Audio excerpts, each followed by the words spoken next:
Thomas the tank engine had been working in the coal yards all day. The little blue engine was covered in coal dust. "We can't clean you up tonight, Thomas," said his driver. "There's a problem with the hose pipe."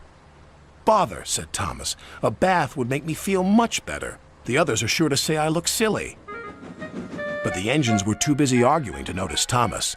James was talking loudest of all. "I deserve a new coat of paint. Sir Topham Hatt says I'm the pride of the line, and—" "Rubbish," huffed Henry. "We're all the pride of the line." "It's been like this all day," confided Percy to Thomas. "James is getting a new coat of paint and won't stop boasting about it."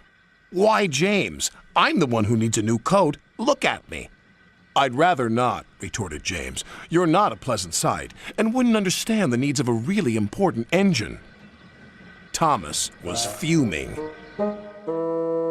Next morning, as James was being repainted, Henry had an accident.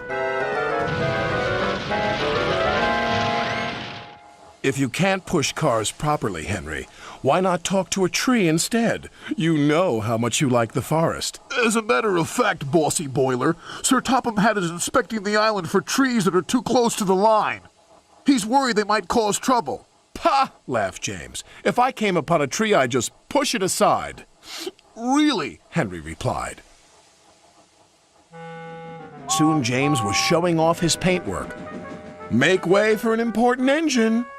"You wouldn't feel important if one of those trees crashed on you. You'd feel hurt," reproached Percy.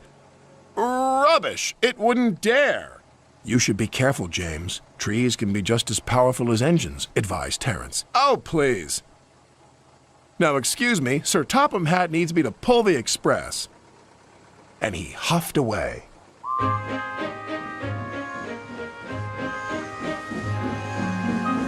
But James was wrong.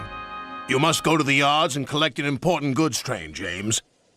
It's heavy, so be careful," said Sir Topham Hatt. "But, sir, I've just been repainted. Can't Thomas or Percy do it? They're dirty and like working with freight cars." "Really useful engines don't argue."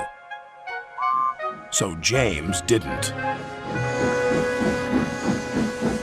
By the time he arrived at the yards, the weather had changed for the worse. "Your color's nice, James. Pity about your face, though," said a freight car. James ignored them and set off.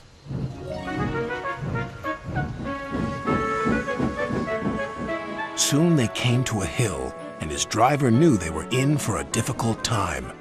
An old tree close to the track was being blown by the strong winds, and the rain had weakened the slope.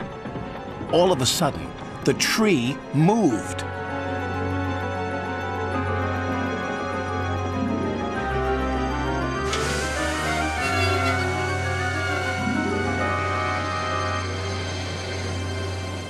"Oh, help!" cried James. "Go away!" But of course, the tree couldn't.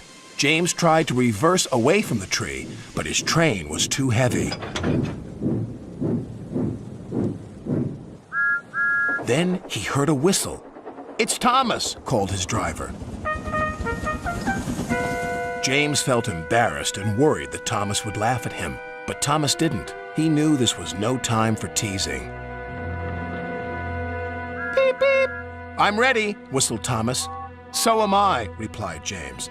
"As ready as I'll ever be." They were just in time.